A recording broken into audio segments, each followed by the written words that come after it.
Oke, Assalamualaikum warahmatullahi wabarakatuh. Alhamdulillah, tidak pernah berhenti lisan kita memuji dan memuja Allah atas segala nikmat yang Allah limpahkan kepada kita. Dari mulai kita lahir sampai detik ini, di saat kita menghadiri kajian, Allah terus memberikan nikmat kepada kita dari makanan, minuman, pakaian, kesempatan, kesehatan, ilmu dan segala macam hal yang memang sangat sulit untuk dihitung nikmat-nikmat tersebut. Sebagaimana Allah telah berfirman dalam kitabnya, wa in ta'uddu ni'matallahi la tuhsuha. Kalau kalian ingin menghitung-hitung nikmat Allah, maka kalian tidak akan mampu menghitungnya. Dan Allah memudahkan kita dengan janjinya yang benar kalau semua apa yang telah Allah janjikan itu dan untuk kebutuhan kita bisa dipenuhi dengan bersyukur. Yaitu kita berterima kasih kepada Allah Subhanahu wa taala yaitu dengan mengucapkan Alhamdulillah.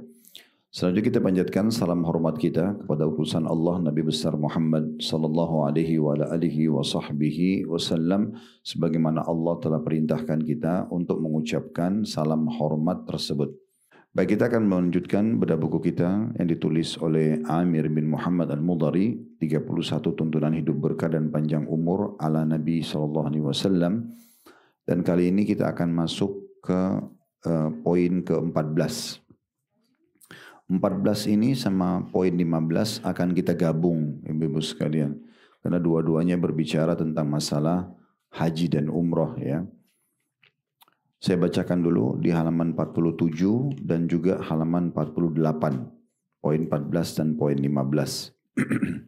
Di poin 14-nya, agar kita bisa mendapatkan keberkahan dalam hidup, juga panjang umur, yang diajarkan oleh Nabi SAW adalah memperbanyak atau berkeinginanlah untuk memperbanyak haji dan umroh.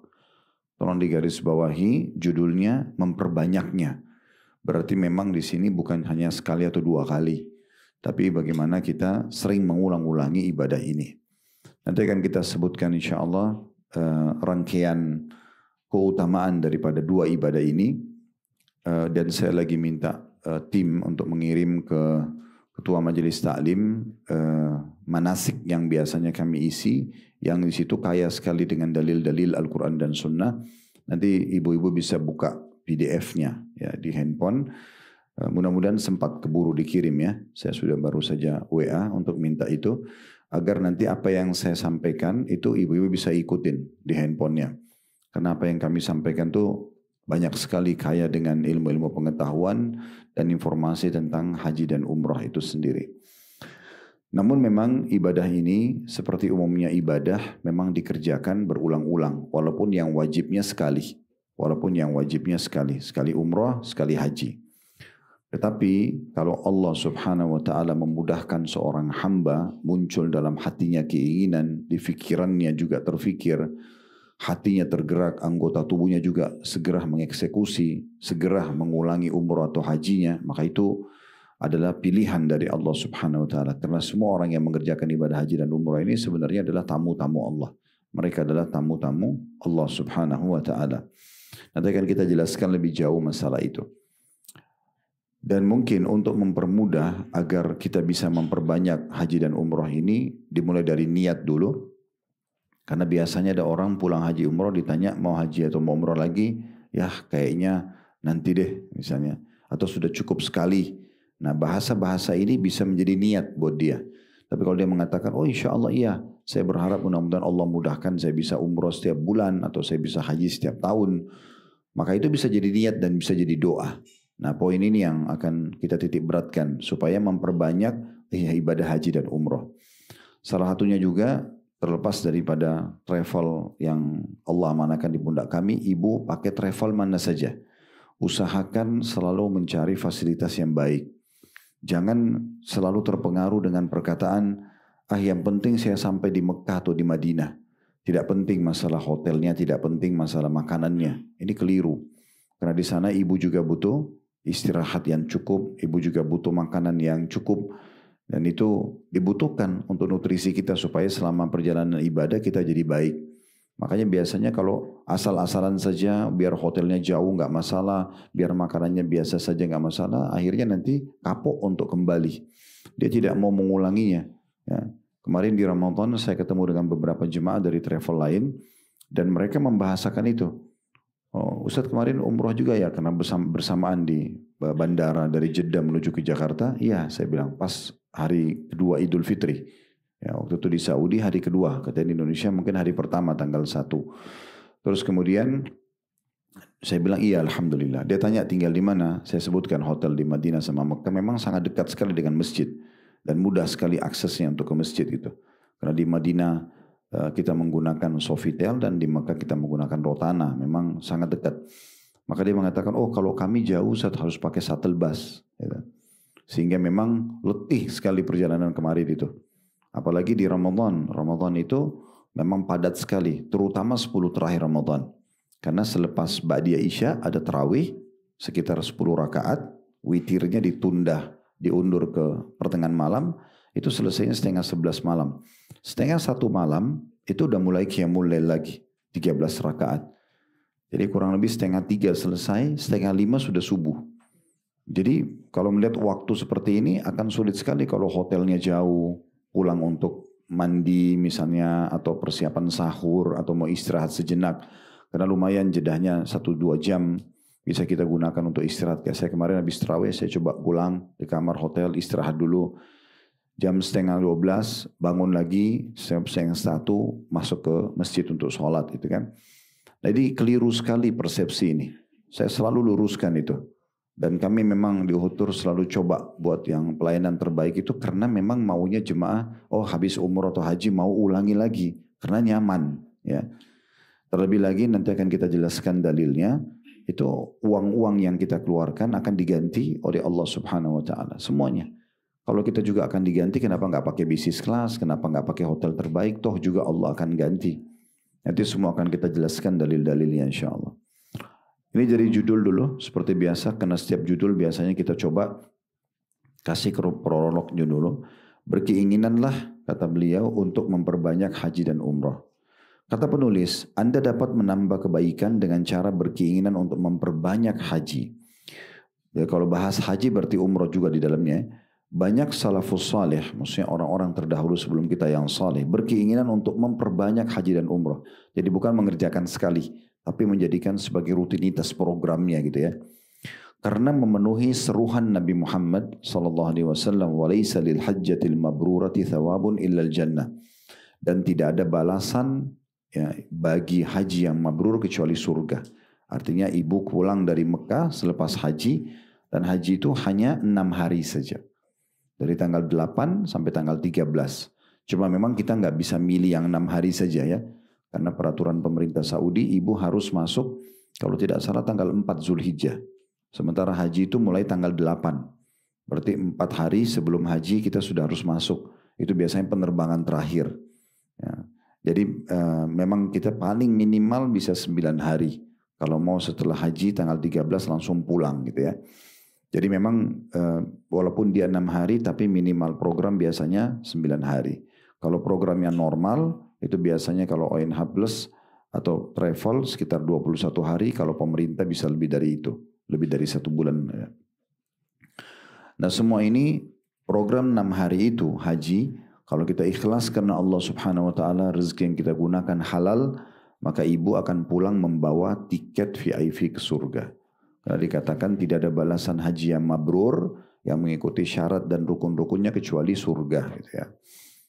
Dikatakan seorang tabi'i Sa'id bin Musayyab telah melaksanakan haji sebanyak 40 kali. Ya, Sa'id bin Musayyab ini salah satu ulama salaf dulu, ulama tabi'in. Muridnya Abdullah bin Umar, Abdullah bin Abbas. Ya. Jadi generasi yang hidup dengan Nabi, ibu-ibu sekalian disilakan dengan tabi'in. Yang hidup dan belajar dari para sahabat namanya, yang belajar dari Nabi namanya sahabat. Yang belajar dari sahabat Nabi setelah Nabi meninggal namanya tabi'in. Nah generasi tabi'in yang datang setelah para sahabat atau setelah Nabi SAW meninggal ini, salah satu tokohnya namanya Sa'id bin Musayyib rahimahullah. Beliau haji 40 kali. Artinya hampir setiap tahun, setiap haji mereka selalu pergi ke sana. Ada juga ulama salaf yang lain di buku kita tidak disebutkan, tapi namanya Zakwan ibn Kaisan rahimahullah. Julukannya Taus. Taus itu burung merak. Karena orangnya tampan, bersih, pintar, kaya, berkumpul semua kebaikan pada orang ini, maka diberikan julukan oleh orang yang hidup semasanya dengan ya, taus, burung merak. Maka dia juga sama melaksanakan haji kurang lebih 40 kali. Bahkan salah satu doanya dia minta agar wafat pada saat haji. Dan setelah hari Arafah, tanggal 9 Zulhijjah, di tanggal malamnya, di malam Muzdalifah beliau meninggal dunia. Nanti akan kita sebutkan salah satu keutamaan orang meninggal kalau haji dan umrah, itu akan dicatatkan pahala haji dan umrah sampai hari kiamat. Kalau dia meninggal dalam kondisi pelaksanaan ibadah ini. Toh juga kita akan meninggal. Tapi kalau dia tutup dengan lagi melaksanakan ibadah ini berarti husnul khatimah. Itu akan mendapatkan pahala haji dan umrah sampai hari kiamat. Nanti akan kita jelaskan hadisnya. Begitu juga dengan Atha bin Abi Rabah, salah satu ulama besar di Mekah, yaitu dari generasi tabi'in. Allah kasih dia umur 100 tahun, dia 70 kali haji. Ya, jadi 70 tahun itu tiap tahun dia ulangi hajinya. Nah seperti itulah. Jadi memang para orang-orang terdahulu ini mengulang-ulangi ibadah haji dan umrah. Kalau kita mundur lagi sebelumnya, para sahabat juga melakukan hal yang sama. Bahkan istri Nabi Aisyah radhiyallahu anha setelah Nabi SAW meninggal itu melakukan ibadah umrah beberapa kali. Ya. Ini berarti menandakan memang melaksanakan ibadah ini bagian daripada yang dicontohkan. Kemudian poin 15, penulis ingin mengerucutkan ke pilihan umroh. Kalau ibu punya pilihan umroh dalam 1 tahun bisa umroh berapa kali, bagus. Tapi kalau cuma setahun sekali, maka ibu pilih bulan Ramadan. Karena bulan Ramadan pahalanya lebih besar daripada bulan-bulan yang lainnya. Nah di situ disebutkan poin nomor 15, berumrohlah pada bulan Ramadan. Kata penulis, Anda dapat menambah kebajikan dengan cara melaksanakan umroh pada bulan Ramadan berdasarkan sabda Nabi SAW, umratu fi Ramadan taqdi hajjatan ma'i.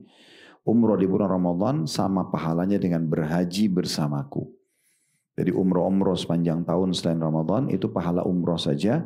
Tapi kalau Ramadan maka ibu dapat pahala haji plus bersama Rasulullah SAW.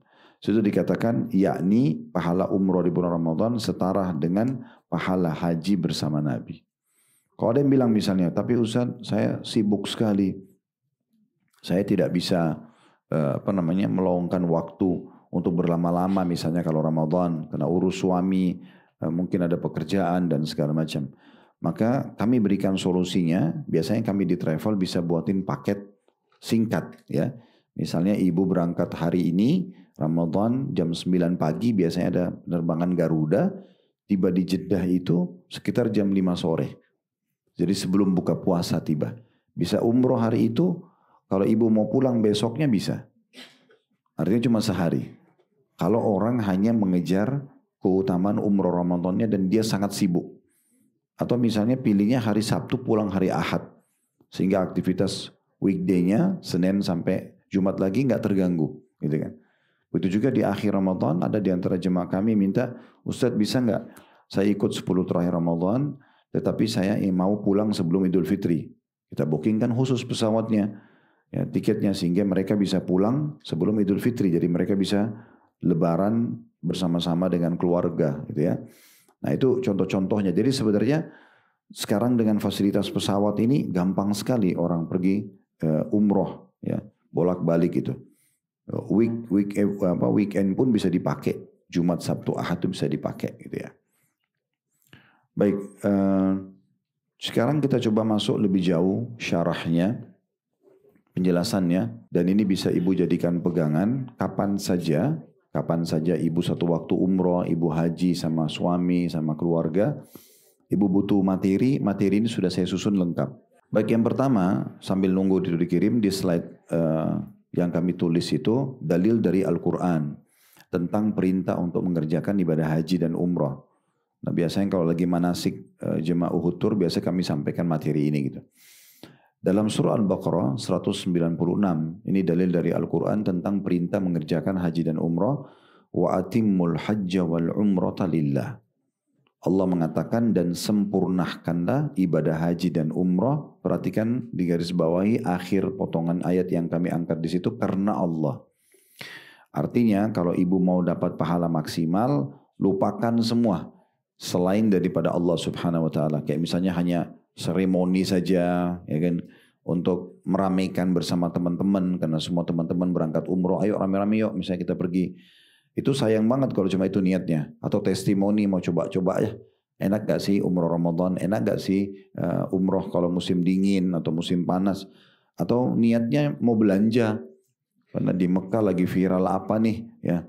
Nanti mau beli gitu kan. Atau hanya sekedar mau coba hotelnya. Karena lagi diviralin. Hotel ini ada terasnya view ke Ka'bah lah atau apa gitu. Contoh misalnya. Itu sayang banget kalau cuma itu niatnya.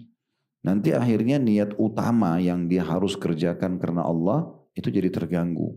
Jadi terganggu.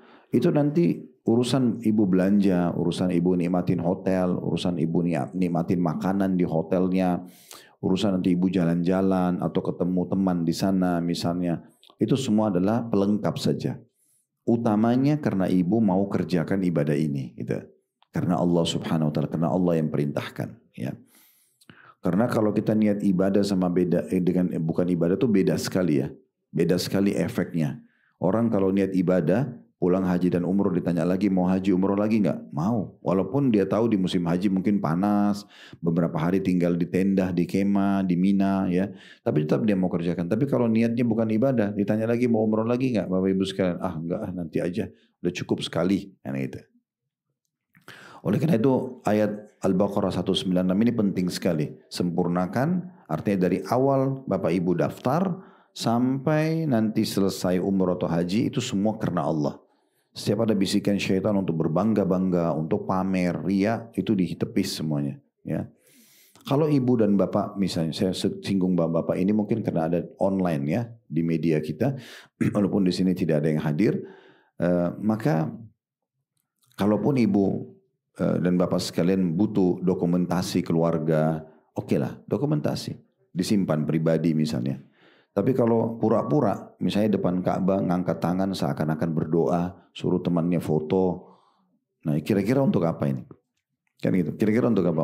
Untuk orang bilang, oh ya lagi berdoa ya depan Ka'bah. Padahal dia sendiri nipu dirinya, dia nggak berdoa, ya. Kemudian juga ada niat untuk pamer, untuk apa? Kan gitu.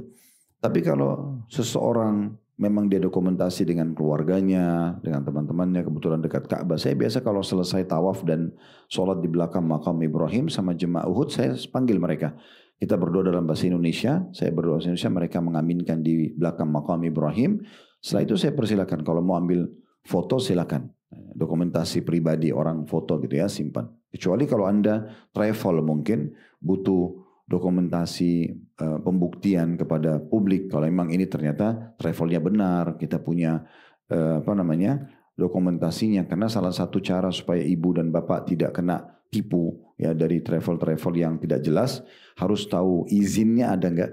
Biasanya ditulis tuh izinnya nomor berapa gitu ya, dan tahu kantornya jelas di mana serta ada medianya.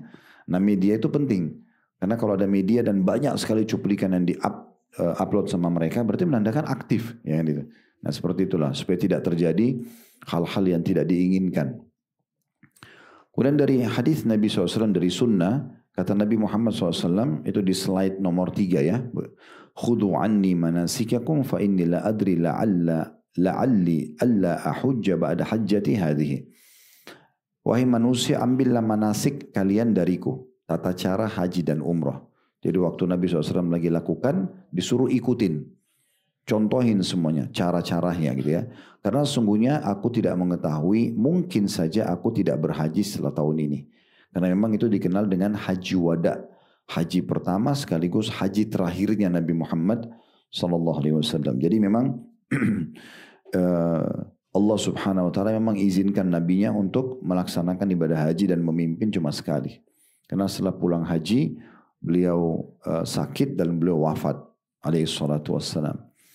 Kemudian juga dalil, tapi di sini kita sedang membahas tentang masalah dalil adanya perintah umroh dan haji ya.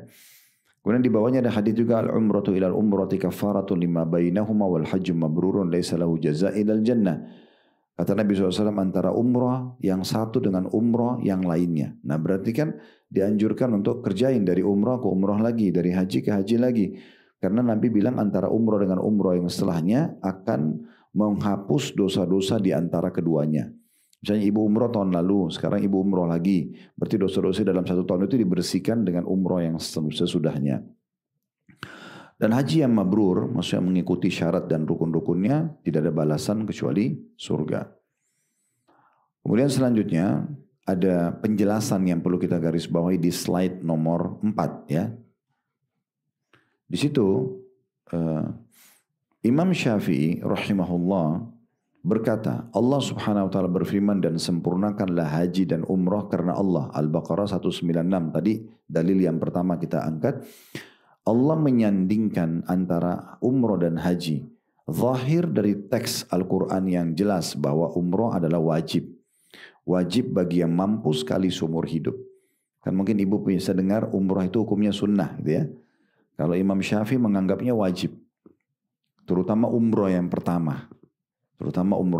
Umrah yang kedua, yang ketiga sunnah. Tapi umrah yang pertama mirip dengan hukum haji yang pertama. Wajib ya. Ini pendapat beliau karena beliau mengatakan terbukti dalam surah Al-Baqarah Allah menyandingkan, menyamakan antara umrah sama haji. Sempurnakan haji dan umrah karena Allah, nah gitu ya. Juga perbuatan Nabi Muhammad SAW melaksanakan umrah sebelum haji. Dan Ibnu Abbas berkata, demi yang jiwaku di tangannya, maksudnya demi Allah, umrah memang terkait dengan haji. Sebagaimana firman Allah, wa atimul hajja wal umrata lillah. Maksudnya hukumnya sama, wajib. Yang pertama gitu. Kemudian yang ketiga di situ, pendapat Imam Atha bin Abi Rabah, tadi saya bilang ulama Mekah, ibu-ibu sekalian, dia mengatakan tidak ada seorang pun dari makhluk Allah kecuali bahwa haji dan umrah wajib atasnya. Maksudnya yang pertama, ya, wajib atasnya. Selain itu sebagian ulama Mekah berkata Rasulullah SAW menyandingkan antara haji dan umrah bersamaan dengan menyembelih hewan kurban, dan seandainya umrah hanya ibadah sunnah maka tampaknya tidak pantas untuk disandingkan dengan haji. Ya, berarti dari sini kita ambil hukum tentang wajibnya umrah. Ya, kalau Allah berikan rezeki ibu, misalnya sama suami ada anak-anak sudah bujang, udah gadis, diajak umrah ataupun haji. Karena itu wajib bagi mereka yang pertama. Dan dengan itu berarti ibu memudahkan mereka ke depannya. Kalau kita tidak tahu ya nasib seseorang, misal dia tidak bisa haji dan umrah, mungkin keadaan ekonomi berbeda dengan ibu misalnya nanti ke depannya, sudah gugur kewajiban dia. Karena yang pertama sudah dilaksanakan. Bahkan boleh mengajak umrah anak-anak yang belum balik. Karena dalam sebuah riwayat disebutkan Nabi Muhammad SAW waktu mau haji, pas dekat kota Mekah itu berpapasan dengan satu suku Arab yang datang dari arah yang berbeda. Lalu Nabi SAW tanya, siapa kalian? Mereka sebutkan nama sukunya gitu ya. Lalu mereka pun bertanya, siapa anda? Karena waktu itu belum ada kamera. Orang tidak tahu muka Nabi. Orang cuma dengar di Madinah dan Nabi Muhammad gitu. Jadi yang belum pernah ketemu tidak tahu. Maka beliau mengatakan, saya adalah Rasulullah. Saya utusan Allah. Maka ada satu ibu mendekat ke Nabi, dia bawa anak kecil, lalu dia gendong dan diangkat, dia mengatakan, ya Rasulullah, apakah untuk anakku seumur ini ada haji? Maka kata Nabi SAW, iya, dan pahalanya untukmu. Berarti kan boleh membawa yang masih belum balik. Gak masalah, anak, cucu. Jangan juga pernah berprinsip begini Bu ya, karena saya pernah dengar beberapa jemaah kita begitu. Ya, saya bilang bawa haji dan umroh anak-anak. Sudah pernah Ustaz. Loh, walaupun sudah pernah, ulangin lagi. Ya. Daripada kita mengatakan sudah pernah, lalu kita keliling membawa ke tempat-tempat lain yang kemungkinan besar efeknya itu akan sangat berbeda. Kan gitu. Sekarang kalau di Mekah Madinah kira-kira hiburannya apa? Masjid. Hiburannya paling jauh ke pasar atau ke mall di situ. Itu pun perempuan semua berhijab, ya. Mungkin tidak didengarkan ada musik. Orang juga masuk ke kamar hotel, di cuplikan TV bisa lihat Mekah dan Madinah orang lagi tawaf. Ada taklim diadakan oleh travelnya misalnya. Jadi memang umroh reguler pun 9 hari itu kita berada di satu zona aman sama anak-anak gitu ya. Kan anak-anak biar keluar jam 3 subuh paling ke masjid. Kan gitu. Tapi kalau kita bawa ke Jepang, kita bawa ke Eropa, ini ibu sama suami di kamar, ibu nggak tahu anak-anak buat apa di kamarnya. Mungkin dia akan cari negara ini hiburannya apa nih, kita nggak tahu. Dia melakukan perbuatan-perbuatan yang salah misalnya. Kan ada efek-efek itu ya, bisa saja. Sementara anak-anak ini tanggung jawab kita. Jadi tidak ada salahnya mengulang-ulangi umroh dan haji buat mereka. Tidak ada masalah gitu. Itu satu hal yang positif saja. Atau paling tidak kalau mau mendatangi negara-negara, seperti kami buatin di travel itu memang datang ke negara-negara Islam supaya bisa dapat sejarahnya ya. Sejarah Islam, mereka bisa datang ke masjid sana, bisa mengenal kaum muslimin dan seterusnya. Baik, sekarang kita masuk di slide selanjutnya yang kelima dan beberapa slide ke depan itu isinya semua dalil keutamaan. Apa yang ibu dapat kalau ibu umroh dan haji. Yang pertama, umroh menghilangkan kefakiran dan juga menghapus dosa. Maksudnya umroh dan haji ini ya. Dua-duanya menghilangkan kefakiran. Miskin, susah, kesusahan hidup itu akan hilang dengan umroh dan haji. Bukan cuman ya berkurang, dihapus oleh Allah, dihilangkan kesusahan hidup, kefakiran dan juga dosa-dosa. Ini dalil yang saya selalu jadikan pribadi sebagai motivasi untuk terus saja semangat mengulang-ulangi ibadah ini karena luar biasa sabda Nabi ini. Ibu perhatikan dari Abdullah bin Mas'ud radhiyallahu anhu bahwasanya Rasulullah SAW bersabda tabi'u bainal haji wal umrah fa innahuma yanfi'anil faqra wad dhunuba kama yanfil qiru khabathal hadidi wal dhahabi wal fidda wa laysa lil hajjatil mabrurati thawabun ilal jannah. Terjemahannya, hubungkan atau jadikan untuk saling menyusul antara haji dan umrah. Ibu dari umrah ke umrah, dari umrah ke haji, dari haji ke haji, dari haji ke umrah. Ulang-ulangin. Terus menerus, kata Nabi SAW. Kenapa? Karena keduanya, maksudnya haji dan umrah, akan menghapus kefakiran. Menghilangkan kefakiran. Jadi tidak ada orang pulang haji umrah itu miskin gitu. Ya. Allah SWT akan bukain dia rezeki. Kecuali dia riya, kecuali memang dia beda niatnya ya. Tapi kalau niatnya ikhlas karena Allah, janji Nabi pasti benar. Allah akan menghapuskan kefakiran dan dosa-dosa. Kesalahan-kesalahan kita, ada pemutihan dari semua kesalahan. Sebagaimana ubapan tukang besi mengikis karat besi, emas dan perak. Dan haji yang mabrur tidak ada pahalanya melainkan surga. Hadis riwayat Tirmidzi. Jadi kita bisa bayangkan di sini kalau ada karat di besi bu, atau di emas di perak masih kotor, bagaimana buapan pandai besi itu ya, api yang disemprotin itu bisa ngilangin karatnya sampai mengkilat emasnya, sampai mengkilat besinya, sampai mengkilat peraknya. Nah seperti itu haji dan umroh menghilangkan kemiskinan. Jadi kalau bahasa saya itu mengikis habis kesusahan hidup, kemiskinan dan juga dosa-dosa. Dan kita tahu dosa-dosa ini kalau bahasa kita pelanggaran ya. Semua pelanggaran ada konsekuensi hukuman. Maka semua akan diputihkan. Berarti kita akan selamat dari hukuman. Dan juga kita akan mendapatkan fasilitas yang tertahan karena dosa-dosa itu. Karena orang kalau melanggar di perusahaan, ibu-ibu sekalian kan tidak asing buat kita. Dia akan bisa kena dua hal. Kalau misalnya pegawai ugal-ugalan gitu ya. Dia tidak kena. Maka dia bisa dapat dua. Yang pertama, dia dihukum karena pelanggarannya itu. Yang kedua, fasilitas bisa hilang. Kan gitu. Kayak misalnya naik jabatan atau apalah ya dipromosikan. Itu bisa hilang. Atau bahkan bisa di PHK. Nah seperti itu sebenarnya orang kalau buat dosa. Jadi kalau ada pemutihan kesalahan itu luar biasa itu.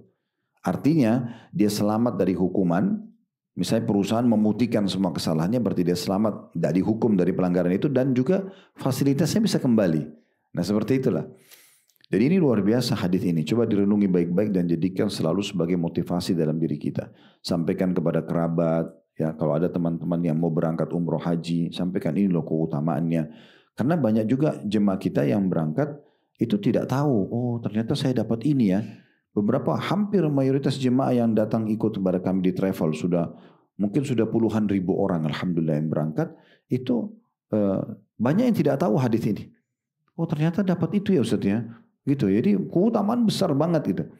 Kalau ini kita mau pertemukan dengan uang yang kita keluarkan tidak ada nilainya. Karena saya juga perlu garis bawahi ya ibu-ibu sekalian, travel itu hanya fasilitas. Sebenarnya mereka itu cuma fasilitas, mereka hanya digunakan jasanya. Tapi hakikat daripada perjalanan ibu itu adalah ibadahnya sendiri. Umrah ataupun hajinya karena Allah subhanahu wa ta'ala. Selanjutnya hadis Nabi SAW, al-umratu ila al-umrati kafaratun lima bainahuma wal hajjul mabrur laisa lahu jaza' minal jannah. Antara umrah dengan satu dan umrah yang sesudahnya, ini tadi sudah kita sebutkan hadisnya tapi saya ulangi di sini. Itu akan menghapus dosa-dosa di antara keduanya dan haji mabrur tidak ada balasannya melainkan surga. Tadi sudah kita paparkan di slide-slide pertama ini ya.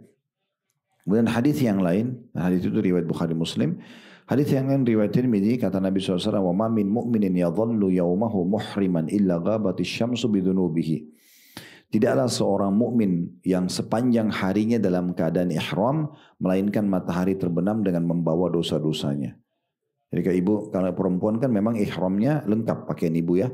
Ibu pakai semua, yang terbuka hanya wajah dan telapak tangan. Kaki harus ditutup karena itu aurat. Ditutup. Nah, kalau ibu sudah niatkan ihram, anggap ibu jalan dari Madinah ke Mekah. Kan lewat Bir Ali ya.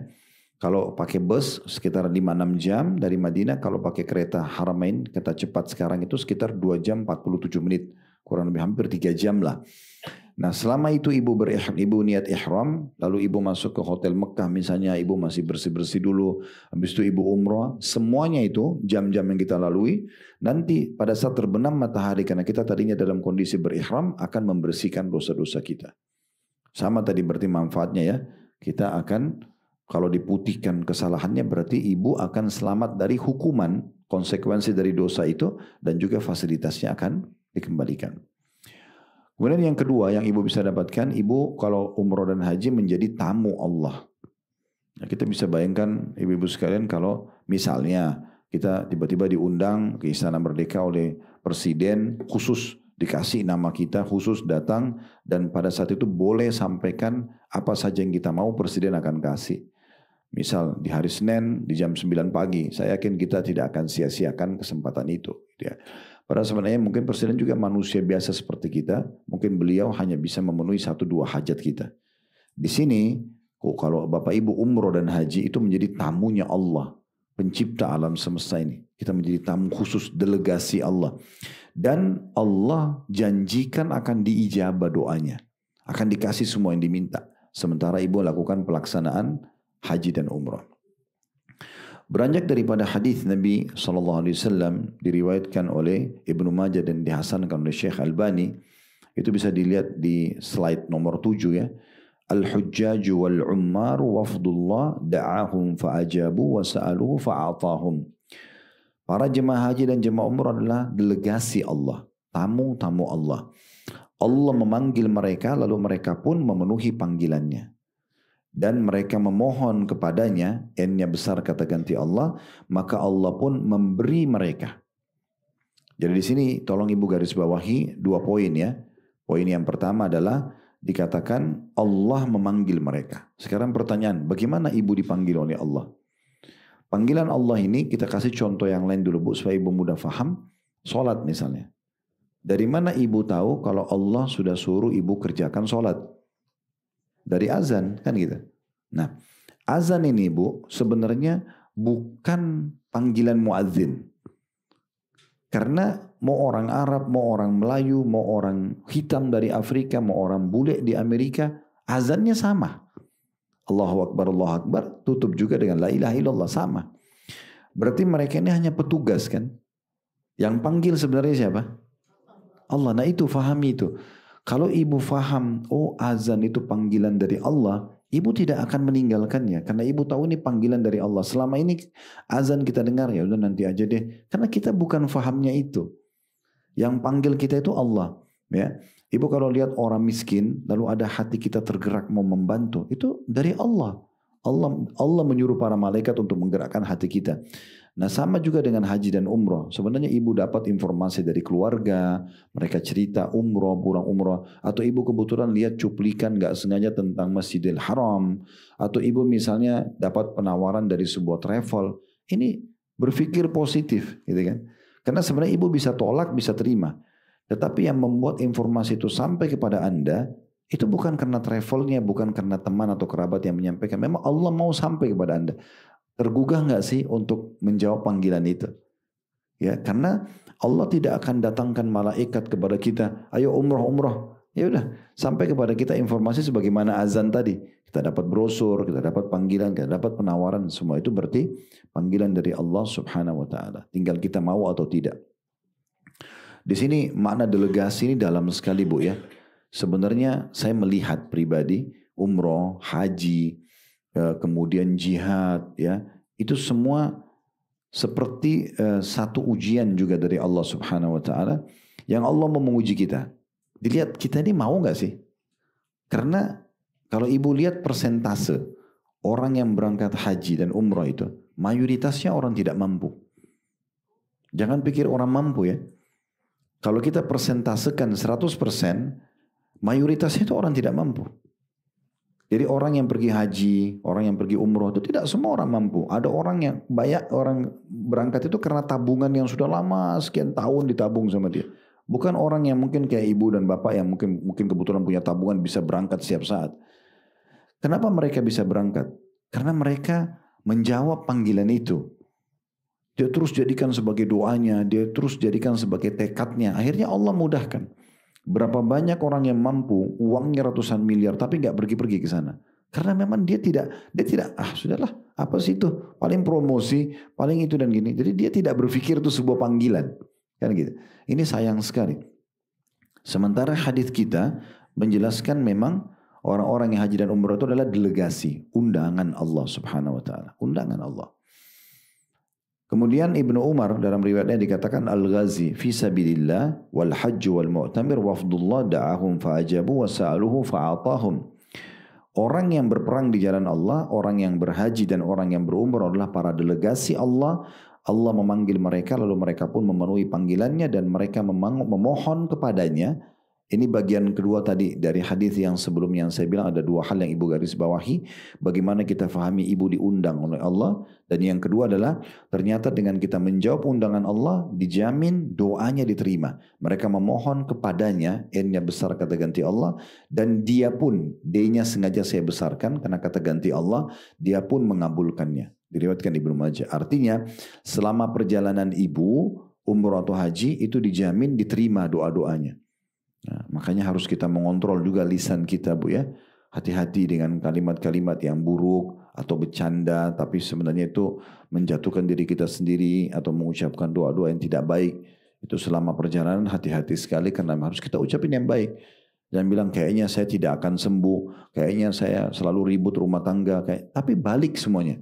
Ya Allah bahagiakan saya, ya Allah panjangkan umur, ya Allah sembuhkan penyakit. Karena semua itu menjadi doa yang mustajab. Di dalam hadis yang lain kata Nabi SAW, wafdullahi thalathatun al-hajj wal-mu'tamir wal-ghazi. Delegasi Allah ada 3, orang yang haji, orang yang umrah dan orang yang berperang di jalan Allah. Orang yang berperang di jalan Allah. Ya, ini poin penting sekali. Saya pernah ketemu dengan satu jemaah dari Malaysia akhir Ramadan. Saya tidak kenal beliau, tapi dari kejauhan kami kebetulan satu hotel waktu itu di Mekah di Clock Tower. Kemudian dia dari jauh Ustaz, terus salaman sama saya. Saya sering dengar ceramah Ustaz di media. Oh ya, terima kasih Pak. Mudah-mudahan Allah ikhlaskan ya kita semua ya. Terus dia bilang, oh saya dari Malaysia. Oh ya. Kebetulan dia rupanya setelah pas akhir Ramadan kami baru kenalan lebih jauh. Dia seorang datuk di sana, seorang pejabat. Tapi dia cerita sama saya. Dia bilang, Ustaz dia tunjuk istrinya sama anaknya. Ustaz ada 3 orang. Dia bilang, saya sama ini istri anak saya ini sebenarnya waktu mau berangkat Ramadan ini itu nggak punya duit. Dia bilang, nggak punya uang. Tapi saya mendengar ceramah potongan Ustaz, coba selalu mohon sama Allah, minta. Karena ini memang undangan. Allah undang siapa yang mau, Allah gerakin hatinya, Allah mudahkan dia jalan. Tapi Allah lihat hatinya besar gak sih untuk ke sana. Kalau cuma setengah-setengah, nanti Allah gak kasih gitu.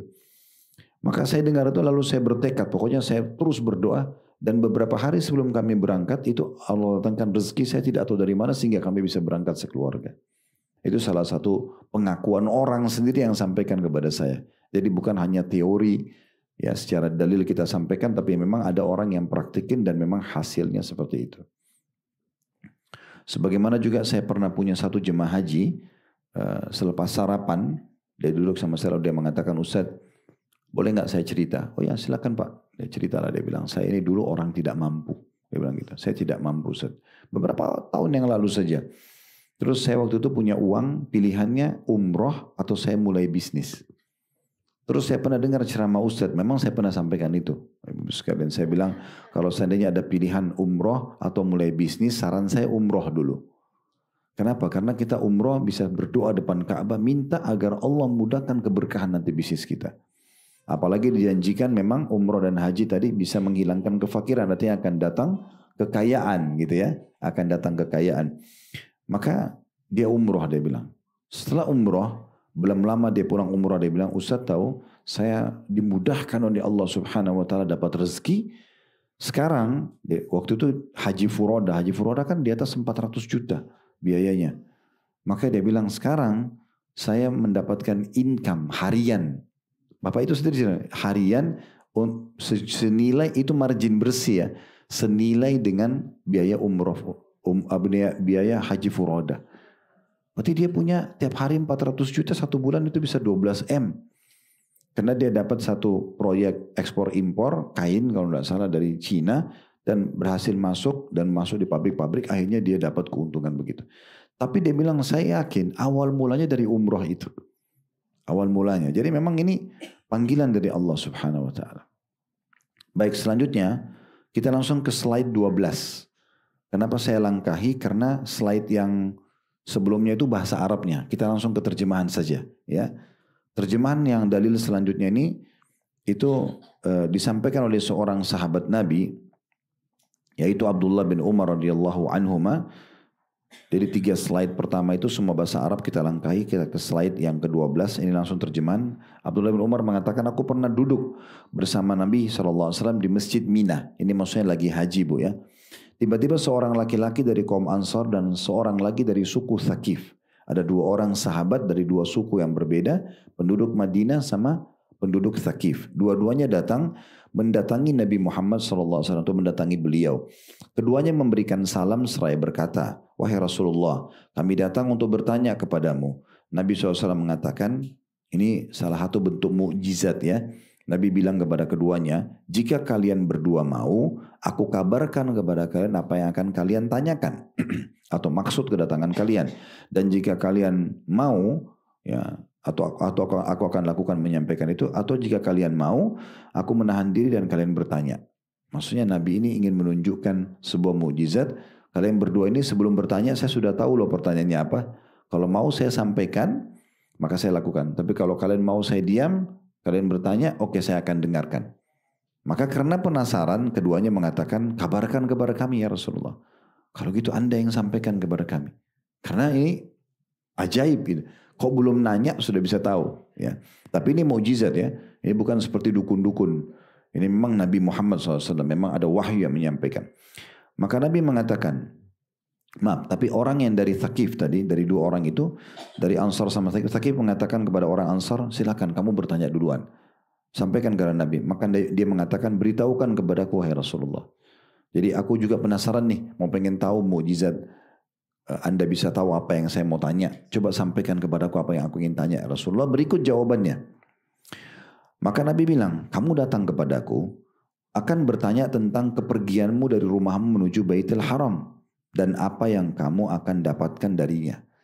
Jadi kamu mau tanyakan dari rumahmu, ya pergi haji dan umroh ini sampai ke Mekah, sampai ke Baitul Haram, kamu dapat apa? Pahalanya apa? Kemudian dikatakan, dan kamu juga akan bertanya tentang sholat 2 rakaat sesudah tawaf, maksudnya di belakang makam Ibrahim. Dan apa pahala yang kamu dapatkan? Tentang sa'i, jalan antara Safa dan Marwah. Dan apa pahala yang kamu dapatkan? Tentang wukufmu, haji pada hari Arafah, sore hari Arafah. Dan apa yang kamu dapatkan? Tentang melontar jumrah di musim haji, biasa kita bilang melontar setan ya. Dan apa pahala yang kamu dapatkan? Tentang juga kurban yang kamu sembelih, yang kamu lakukan. Dan pahala apa yang kamu dapatkan. Serta tawaf ifadah. Tawaf ifadah itu tawaf wajibnya haji, Bu. Ya, jadi nanti kalau ibu haji itu beberapa kali tawaf ya. Biasanya pertama tawaf datang, kalau haji tamattu itu haji umrah dulu, nanti baru ada tawaf wajibnya haji. Maka orang itu berkata, demi Rob, maksudnya demi Tuhan Allah yang telah mengutusmu dengan kebenaran, sungguh memang untuk hal tersebut aku datang bertanya kepadamu. Jadi orang ini membenarkan, kalau benar ya Rasulullah, yang saya mau tanya itu tidak meleset sedikit pun. Ini berarti membenarkan mukjizat gitu ya. Maka Nabi SAW mengatakan, sesungguhnya apabila kamu pergi dari rumahmu menuju ke Baitul Haram, menuju ke Mekah, maka tidaklah untahmu meletakkan kakinya dan tidak pula mengangkatnya, melainkan Allah mencatat untukmu dengannya satu kebajikan dan menghapus satu dosa. Karena zaman dulu orang pakai unta, Bu ya. Maka Nabi membahasakan unta. Kalau kita sekarang roda mobil, baling-baling pesawat, roda bus, ya, semua itu tidak ada satu langkah. Ya, kalau unta itu meletakkan kaki dan mengangkatnya kecuali dicatat satu pahala, dihapus satu dosa. Ini berarti kita kalau dari Indonesia 9 jam naik pesawat, baling-balingnya berputar tuh berapa pahalanya? Kita naik mobil ke bandara Soekarno-Hatta aja kalau di Jakarta itu berapa banyak, kita udah nggak bisa hitung tuh, rodanya kan sulit ngitungnya, tapi Allah punya cara nanti. Jadi setiap langkah hewan kita atau tunggangan kita itu dicatatkan satu pahala, dihapus satu dosa. Gitu. Kemudian dikatakan, adapun sholat, nanti kita lihat ada riwayat sesudah ini, Nabi mengatakan langkah untahmu dan langkah kakimu.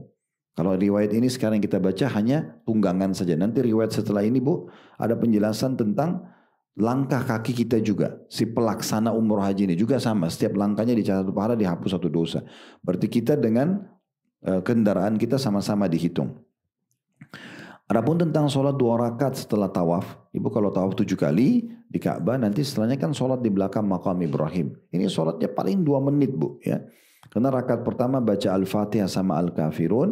Kalau Al-Kafirun rakaat kedua baca Al-Fatihah sama Al-Ikhlas. Nah, ini saja 2 rakaat ini pahalanya seperti pahala memerdekakan seorang budak sahih dari anak cucu Ismail. Jadi supaya ibu punya gambaran, Bilal itu kan dulu budaknya Umayyah bin Khalaf, ya, di Mekah, ya. Nah, dibebaskan oleh Abu Bakar. Abu Bakar kan yang tebus, dibayar kepada Umayyah, Bilal dibebasin, lalu Bilal dibiarkan bebas, bukan lagi jadi budak. Nah, semua apa yang Bilal lakukan dari kebaikan setelah itu Abu Bakar panen pahalanya. Di masa kita sekarang tidak ada perbudakan. Ibu nggak bisa tebus budak untuk dibebasin. Tapi dengan ibu sholat 2 rakaat yang hanya 2-3 menit di belakang makam Ibrahim, pahalanya sama bebasin 1 orang budak. Selanjutnya, sedangkan sa'i, jalan antara Safa dan Marwah. Kita tahu 7 kali. Safa ke Marwah 1, Marwah ke Safa 2, Safa ke Marwah 3, Marwah ke Safa 4, Safa ke Marwah 5, Marwah ke Safa 6, terakhir Safa ke Marwah yang ke-7. 7 kali ini adalah bagikan memerdekakan 70 hamba sahaya. Seperti bebasin 70 budak. Ya. Saya waktu sampein di manasik ini, mayoritas jemaah kami tidak tahu ini. Oh tidak tahu Ustaz kalau dapat sebanyak itu ya. Karena belum pernah dengar sebelumnya. Ternyata ini keutamaan yang luar biasa. Tentang wukuf pada sore hari Arafah, tanggal 9 Zulhijjah. Maka sungguhnya Allah turun ke langit dunia. Lalu dia, Allah, membanggakan kalian di hadapan para malaikat. Seraya berfirman, hamba-hambaku, maksudnya para jemaah haji ini, telah datang kepadaku dari segala penjuru yang sangat jauh dengan rambut yang kusut hanya untuk mengharapkan rahmatku. Karena orang musim haji itu umumnya panas. Walaupun kita di kemah ada AC di tendanya, tetap karena cuaca panas, ya mungkin kita lusuh juga di saat itu ya. Maka digambarkan seperti itu. Lihatlah hamba-hambaku ini. Allah berkata pada para malaikatnya, mereka datang dari seluruh penjuru muka bumi dengan rambut kusut, hanya mengharapkan rahmatku, karena mau dapat rahmat Allah hadir di Arafah. Maka Allah berfirman kepada para malaikat, kalau sekiranya, Allah berfirman kepada para jemaah haji, kalau sekiranya dosa-dosa kalian sejumlah pasir di muka bumi. Gue bayangin butiran pasir kita nggak bisa hitung. Kalau dosa jemaah haji sebanyak itu, atau sebanyak tetesan air hujan yang turun dari langit, atau seperti buih di lautan yang busah itu biasa ya, karena hembasan ombak kan ada buih-buih. Nah, sebanyak itu niscaya kata Allah aku akan mengampuninya. Berangkatlah wahai hamba-hambaku dalam keadaan diampuni dosa-dosa kalian dan dosa-dosa orang yang kalian mohon syafaat untuknya. Jadi kalau ada teman yang berangkat umroh, wajar kita mengatakan tolong doain saya ya. Karena memang mereka itu mustajab doa. Apalagi kalau di Arafah. Itu doa Arafah ya. Jadi kalau ibu nanti kalaupun lagi haji, jangan lupa maksimalkan berdoa di Arafah. Sampai sebagian ulama mengatakan, kalau ada yang misalnya nanya di hari Arafah, mana lebih bagus? Saya baca Quran, saya berzikir atau saya berdoa? Tetap ulama bilang berdoa. Karena doa, tempatnya doa itu di Arafah. Kata Nabi SAW, doa yang paling afdal adalah di Arafah. Ini doa yang luar biasa di sini. Dan termasuk yang orang yang bisa, kalau kita lagi tidak haji, titip tolong doain saya. Nah, Anda kalau dititipkan doa, tidak usah seperti sebagian jemaah saya lihat, ditulis semuanya, di list, di foto, di video depan Ka'bah ini sudah saya baca ya. Kalau dia baca untuk 30-40 orang, habis waktu dia. Caranya gimana Ustaz? Tinggal bilang, ya Allah kabulkanlah semua doa orang yang menitipkan kepada saya. Selesai. Sudah mewakili. Loh iya, karena kalau dirincikan kan susah.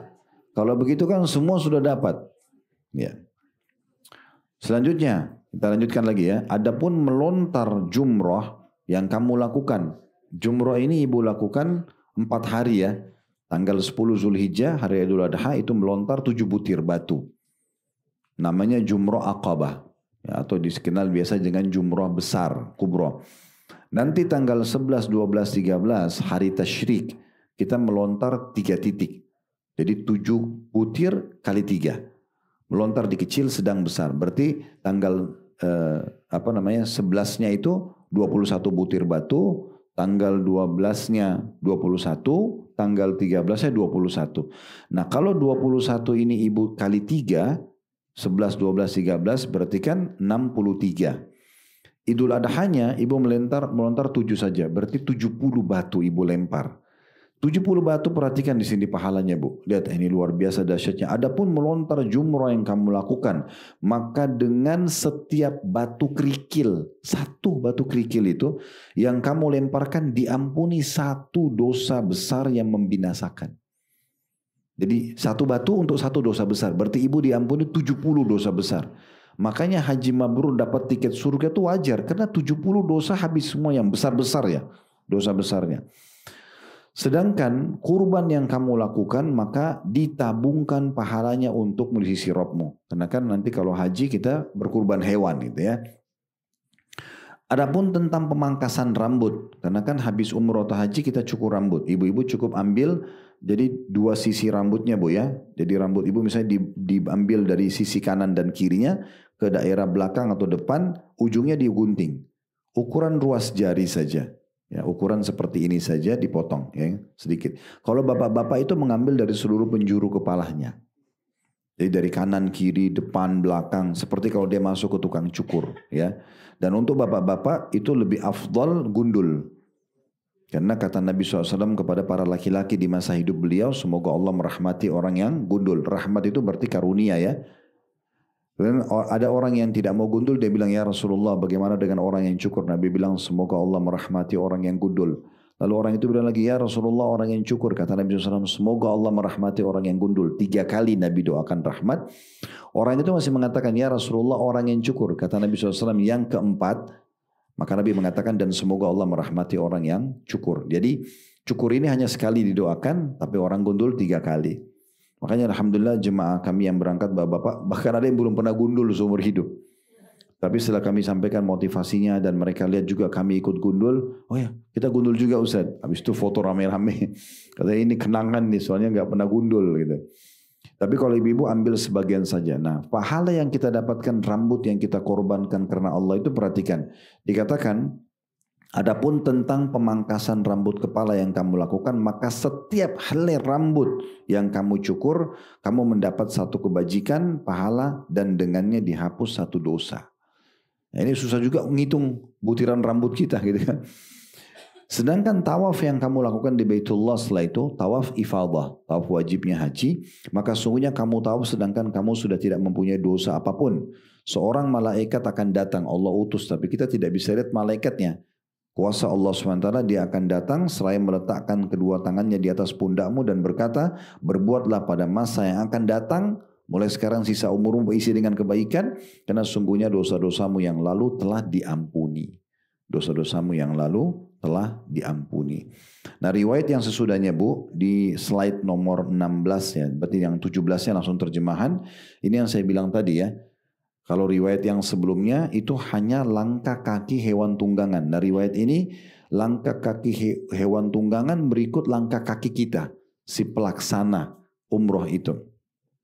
Sesungguhnya pahala yang kamu dapat apabila kamu menuju Baitul Atiq, Ka'bah adalah tidaklah kamu dan hewan tungganganmu mengangkat atau meletakkan kaki, melainkan dicatat 1 kebaikan dan dinaikkan 1 derajat. Nah kalau tadi kan diampuni dosa dicatat 1 pahala. Kalau ini dia catat pahala dan diangkat 1 derajat nanti di surga. Nah, ini keutamaan tersendiri. Baik, yang sisanya sama kita lewatin saja karena mirip gitu ya. Tinggal kita baca di slide nomor 19, Ibu bisa lihat ada hadis Nabi SAW, adapun mencukur habis rambutmu, maka sungguhnya tidak ada satu helai dari rambutmu yang jatuh di muka bumi, melainkan menjadi cahaya bagimu pada hari kiamat nanti. Jadi tadi setiap helai dicatat pahala, diampun satu dosa gitu ya. Sekarang tambahannya nanti rambut yang gugur itu akan datang dalam bentuk cahaya pada hari kiamat. Selanjutnya yang keempat yang ibu bisa dapatkan, ini yang tadi saya sempat singgung sedikit ya. Kalau sampai kita meninggal, ajal datang lagi haji dan umroh, ini keutamaannya. Yaitu sabda Nabi SAW, man kharaja hajjan famat, kutiba lahu ajrul haji ila yaumil qiyamah, wa man kharaja mu'tamiran famat, kutiba lahu ajrul mu'tamir ila yaumil qiyamah, wa man kharaja ghazian famat, kutiba lahu ajrul ghazi ila yaumil qiyamah. Barang siapa yang keluar untuk pergi haji lalu meninggal dunia, ajalnya datang. Ya sudah, dia meninggal dalam kondisi lagi pelaksanaan ibadah haji. Apa yang dia dapatkan? Maka dicatat baginya pahala orang haji hingga hari kiamat. Misal contoh, kita haji tahun ini, kita meninggal tahun ini. Dan kiamat masih 1000 tahun lagi. 100 tahun lagi deh. Gak usah 1000 tahun, 100 tahun. Berarti ada 100 haji. Kita meninggal sekarang, tapi dalam kondisi haji, dicatatkan bagi kita 100 haji itu. Walaupun kita kerjakan sekali. Ini kan berarti keutamanya besar banget. Ya. Kalau ini aja keutamanya sudah cukup untuk kita kejar supaya kita haji selalu gitu kan. Karena kalau wafat, ya udah dalam kondisi kita dicatatkan pahala haji sampai hari kiamat. Tadi saya sempat singgung nama Taus Zakwan ibn Kaisan, seorang tabi'in. Itu berdoa terus sama Allah Bu agar meninggal lagi haji. Dan malam Muzdalifah setelah dari Arafah beliau meninggal dalam kondisi berihram. Kemudian dikatakan waman kharaja mu'tamiran famat kutiba lahu ajru mu'tamir ila yaumil qiyamah. Siapa yang keluar umrah kemudian dia wafat, ya sementara umrah dicatatkan baginya pahala umrah sampai hari kiamat. Waman kharaja ghazian famat kutiba lahu ajru ghazi ila yaumil qiyamah. Siapa yang keluar berperang, maka dia pun akan, kalau dia meninggal ya, bukan dibunuh musuh. Dia keluar, ajalnya datang, tapi sudah niat perang. Dicatatkan baginya pahala berperang sampai hari kiamat. Hadis ini diriwayatkan oleh Abu Ya'la dan Tabarani dan ada di situ ya, kita sudah sebutkan footnote-nya. Kemudian yang kelima, ini yang saya sempat singgung tadi, ibu nggak usah khawatir dengan biaya yang ibu keluarkan. Kapan ibu hitung-hitungan sama Allah, Allah juga hitung-hitungan sama ibu. Tapi ibu kalau tidak hitungan sama Allah, Allah akan mudahkan rezekinya. Selama ibu kalau bersedekah kasih orang, bantu yayasan, bantu masjid, ibu nggak perhitungan, Allah juga nggak akan perhitungan, terbuka rezekinya. Tapi kalau nggak, kayaknya ini 20.000 aja, ini 50.000, padahal ibu punya kemampuan, ya Allah juga akan hitung-hitungan. Makanya dalam sebuah hadis Nabi SAW mengingatkan sahabatnya Asma binti Abi Bakar, seorang wanita, dan Bilal. Dua-duanya Nabi SAW mengingatkan, jangan kalian perhitung-hitungan dengan Allah, maka Allah akan hitung-hitung juga dengan kalian. Gitu kan? Jadi beri saja. Termasuk untuk biaya perjalanan. Jalan haji dan umroh itu nggak usah perhitungan. Lupakan dulu travelnya, karena travel cuma jasa. Gitu kan? Tapi bagaimana kita memang memberikan fasilitas yang terbaik untuk ibadah kita. Ibu kalau mau berkurban, ibu beli hewan yang terbaik. Ya, ibu kalau mau bangun masjid, ibu bangun masjid yang terbaik. Pilih marmernya, pilih catnya yang terbaik, pilih karpetnya, AC terbaik. Karena Allah. Nggak usah pikir siapa yang mau sholat di situ. Semua kita kerjakan karena Allah. Ibu kalau kasih orang miskin makanan, cari makanan yang terbaik. Bukan makanan bekas. Semua itu karena Allah. Bukan karena orang-orang ini. Sama dengan haji umroh. Sebenarnya buat ibu sendiri. Jadi kadang-kadang kami juga heran. Ada sebagian jemaah datang, sengaja cari di travel kami paket yang paling murah padahal orang mampu. Nah ya nanti tiba di sana capek. Karena hotelnya sedikit agak jauh. Fasilitas hotelnya lebih sederhana, mungkin dia biasa pakai hotel bintang 5. Ini sayang banget. Kenapa nggak biayai diri sendiri? Perhatikan, apa keutamanya kalau kita keluarkan biaya buat diri kita sendiri? Kata Aisyah radhiyallahu anha, bahwasanya Rasulullah SAW pernah bersabda kepada beliau waktu saat beliau sedang umroh. Aisyah sedang umroh. Inna laki minal ajri ala qadri nasabiki wa nafakatuki. Sesungguhnya pahala yang kamu dapat wahai Aisyah sesuai dengan kadar kelelahanmu dan nafkah yang kamu keluarkan. Jadi ibu keluarkan uang itu akan ada tambahan pahala. Tambahan pahala. Begitu juga dalam riwayat yang lain, innama ajruki fi umratuki ala qadri nafakatuki. Sesungguhnya wahai Aisyah pahala yang kamu dapatkan dari umrahmu adalah sesuai dengan nafkah yang kamu keluarkan. Jadi uang yang kita keluarkan. Ibu bisa bisnis kelas. Ibu bisa hotel bintang 5 bintang 5. Kenapa nggak pakai yang terbaik? Istirahatnya cukup. Makan yang international food board. Ya. Kami begitu juga di Uhud Tour kami buat semuanya full board. Supaya jemaahnya makan pagi, makan cukup, layak. Dan akhirnya sehat. Akhirnya pergi sehat, pulang sehat. Ibadahnya juga lancar. Daripada kita perhitungan, akhirnya kita susah. Makannya susah gitu kan. Terus berkeluh kesah, gerutu. Akhirnya di sana sementara ibadah jadi nggak nyaman. Nah untuk apa semua ini terjadi? Ya, sementara Allah Subhanahu Wa Taala akan menggantikan. Nah itu poin juga pesan penting ya untuk dipahami. Yang keenam, umroh dan haji itu sama dengan pahala jihad. Terutama bagi ibu-ibu. Karena ibu-ibu mungkin tidak mungkin ke medan perang. Yang hadir medan perang biasanya laki-laki kan gitu. Tapi ibu kalau umroh sama haji itu sama dengan ibu sedang berjihad. Nah begitu hadisnya ya. Saya tulis itu jihadnya para wanita adalah haji dan umroh. Dinukil oleh Imam Bukhari dan Ibnu Khuzaimah juga. Aisyah berkata, "Qultu ya Rasulullah, hal 'ala nisa'i min jihad?" Qala 'alaihinna jihada la qitala fi al-hajj wal umrah. Setelah Aisyah mendengarkan keutamaan berperang jihad, dia pun mengatakan, "Ya Rasulullah, apakah wanita juga ada jihadnya?" Enak benar laki-laki pergi medan perang. Ibu kalau belum pernah dengar keutamaan perang Bu ya, siapapun yang tersentuh, kata Nabi SAW, dua telapak kaki yang tersentuh debu medan perang. Pernah ikut sebentar saat kena debu medan, pasti debu ada di medan perang. Itu tidak akan disentuh oleh api neraka. Itu keutamaan luar biasa. Sesaat saja di medan perang, sesaat saja, itu lebih baik daripada ibadah malam Lailatul Qadar di depan Hajar Aswad. Begitu dalam hadis sahih disebutkan. Jadi keutamaannya besar sekali. Kalau ada yang sempat meninggal mati syahid, dia bisa selamatkan 70 keluarganya. Kayak teman-teman kita di Palestina, ya memang begitu orang kalau mati syahid, ya dibunuh, dibom. Memang begitu, tapi dia bisa selamatkan 70 keluarga. Dia tunjuk, kamu ikut saya. Selama muslim, masuk surga sama-sama. 70 orang. Bukan 1-2 orang. Diampuni dosanya, masuk surga tanpa hisab, gak ada pertanyaan mungkar nakir lagi. Wow, banyak keutamaan. Tapi kalau ibu kan ada kesibukan jaga anak, urus suami, ada tanggung jawab juga. Maka Allah mudahkan ibu. Perhatikan hadisnya. Apa kata Nabi SAW? Aisyah mengatakan, "Qultu ya Rasulullah, hal 'alan nisa'i min jihad?" Wahai Rasulullah, apakah wanita ada jihadnya juga? Karena keutamaannya besar banget. Kata Nabi SAW, mereka atau diwajibkan kepada mereka jihad yang tidak ada peperangan padanya. Haji dan umrah. Enak banget, naik pesawat, masuk hotel bintang 5, tinggal tawaf sa'i, dapat pahala jihad. Itu kan luar biasa. Juga kata Nabi SAW, jihadul kabiri wal dhaifi wal marati al-hajj wal umrah. Jihadnya orang yang lanjut usia, sudah tua, orang yang lemah dan perempuan adalah haji dan umrah. Selanjutnya yang ketujuh, keutamaan umrah Ramadan. Ini sudah kita sebutkan tadi di buku kita. Umrah Ramadan kata Nabi SAW sama dengan haji bersamaku. Ini mungkin slide-nya kita lewatin. Ada beberapa dalil nanti ibu bisa baca di rumah ya. Tentang masalah riwayat-riwayat yang menyebutkan keutamaan umrah Ramadan. Tapi intinya pahalanya sama dengan haji bersama Nabi. Yang ke-8 Bu. Langsung ke slide nomor 28 ya. Di situ semua yang mendengarkan talbiyah. Talbiyah itu labbaik Allahumma labbaik. Labbaik la syarika laka labbaik. Innal hamda wa ni'mata laka wal mulk la syarika lak. Ibu kalau baca ini itu biasa mulai dari miqat. Tempat niat sampai mau melaksanakan tawaf. Nah semua yang dengar suara ibu. Kita tidak tahu Allah sampaikan suara kita kemana.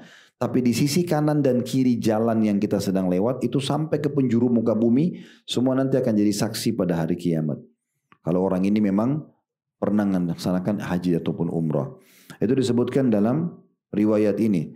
Kata Nabi SAW, "Wa min mu'minin yulabbi lillahi bil hajj illa syahida lahu ma'ala yamini wa shimali ila munqati'il ard." Dan tidak ada seorang mukmin yang bertalbiyah karena Allah untuk berhaji, itu kalau haji umrah juga masuk dalamnya, melainkan ia akan disaksikan oleh apa saja yang ada di bagian kanan dan kirinya hingga ujung tepi bumi. Hadis ini riwayat Tirmidzi dan Ibnu Majah. Yang ke-9, ada kesaksian Hajar Aswad dan Rukun Yamani. Jadi kalau kita bayangkan Ka'bah itu kotak, ada satu sudutnya yang dekat pintu Ka'bah namanya Hajar Aswad yang kita mulai ya mentaslim, mengatakan Allahu Akbar atau Bismillah Allahu Akbar untuk mulai tawaf 7 kali. Sudut yang sebelumnya namanya Rukun Yamani. Karena Rukun Yamani itu dia kalau ditarik garis lurus ke sananya itu ke arah Yaman ya. Nah, 2 sudut ini akan menjadi saksi bagi orang yang tawaf di situ dan istilam. Istilam itu kayak memberikan isyarat tangan atau ibu mencium Hajar Aswad ya. Itu sesuai dengan hadis kata Nabi SAW, demi Allah, Allah benar-benar akan membangkitkannya. Hajar Aswad kelak pada hari kiamat dalam keadaan mempunyai dua mata dan yang dengannya ia bisa melihat dan lidah yang dengannya dia bisa berbicara, ia akan memberikan kesaksian bagi siapa yang mengistilamnya dengan hak. Maksudnya mengucapkan tadi Allahu Akbar setiap kali mau tawaf gitu ya. Nah itu juga sama dengan setelahnya hadisnya. Kita lewatkan saja, kita langsung masuk ke slide 31, keutamaan minum air zam-zam. Nah karena salah satu sunnah ibu kalau selesai sholat di belakang makam Ibrahim, sebelum ke tempat sa'i, itu diingat ya, sebelum ke tempat sa'i itu minum zam-zam dulu. Dan biasa saya pandu jemaah Uhud Tour, travel kami ini, Bapak Ibu tolong minum zam-zam menghadap kiblat, berdoa. Berdoa, karena zam-zam ini termasuk salah satu mustajab doa kalau lagi diminum, ya, atau kalau pada saat mau diminum. Dan menghadap kiblat. Dan Imam Syafi'i mengatakan saya minum zam-zam dengan meminta 3 hal. Yang pertama saya minta agar panahan saya tidak meleset, karena Imam Syafi'i suka berburu. Dan beliau mengatakan setelah minum zam-zam saya berdoa tidak meleset panahan saya. Yang kedua saya minta agar saya menjadi ulama muslimin dan tidak ada yang tidak kenal Imam Syafi'i sebagai ulama. Kemudian yang ketiga saya minta agar masuk ke dalam surga. Dan kami selalu sarankan jemaah Uhud dan kami berharap ini informasi tersebar kepada seluruh jemaah kita. Supaya kami juga dapat pahalanya. Kalau selama di Mekah dan Madinah, jangan minum lagi kecuali zam-zam. Mumpung di sana, harganya murah lagi. Mungkin 10-15 real itu kalau minta mutawifnya belikan. 5 liter. Jadi minum teh, minum kopi, minum air biasa di kamar hotel, minum itu saja. Ya, kalau saya tidak tahu kalau travel, dan kalau travel kami siapin botol-botol minum siap untuk semua jemaah bisa dipakai ya. Maka bisa dipakai minum. Jadi mau minum kopi, minum teh, pakai zam-zam aja semua. Karena zam-zam ini mustajab doa. Dan zam-zam itu banyak sekali keberkahannya dan juga dia bisa berfungsi selain air juga menjadi makanan. Sebagaimana sabda Nabi SAW, innaha mubarakah wa inna ta'amu tu'min wa shifa'u suqmin. Sungguhnya air zam-zam adalah penuh dengan berkah. Ia adalah makanan yang mengenyangkan dan juga obat bagi penyakit. Ya, jadi zam-zam juga bisa ibu usap ya di tubuhnya, bisa sambil minum, bisa usap wajah gitu ya, itu bisa. Kemudian juga hadis setelahnya adalah sebaik-baik air di muka adalah air zam-zam karena padanya ada makanan yang memuaskan dan kesembuhan dari segala macam penyakit. Nah ini selebihnya semua kelebihan tentang zam-zam ya. Tinggal di slide 34 itu. Kata Nabi SAW, ma'u zam-zam lima syuribalah, zam-zam berkhasiat dengan niat orang yang meminum. Maksudnya doanya mustajab. Ya. Kalau ibu dapat zam-zam habis umroh haji, jangan cuma ditaruh di gudang, ditaruh di dapur, ya, diminum. Minum zam-zamnya, karena itu manfaatnya besar sekali. Dan tidak harus tunggu sakit baru minum zam-zam. Tapi justru kita minum di saat kita lagi sehat dan minta Allah berikan keberkahan kesehatan. Yang ke-11, ibu dapat keutamaan sholat di Masjid Nabawi dan Masjid Haram Mekah.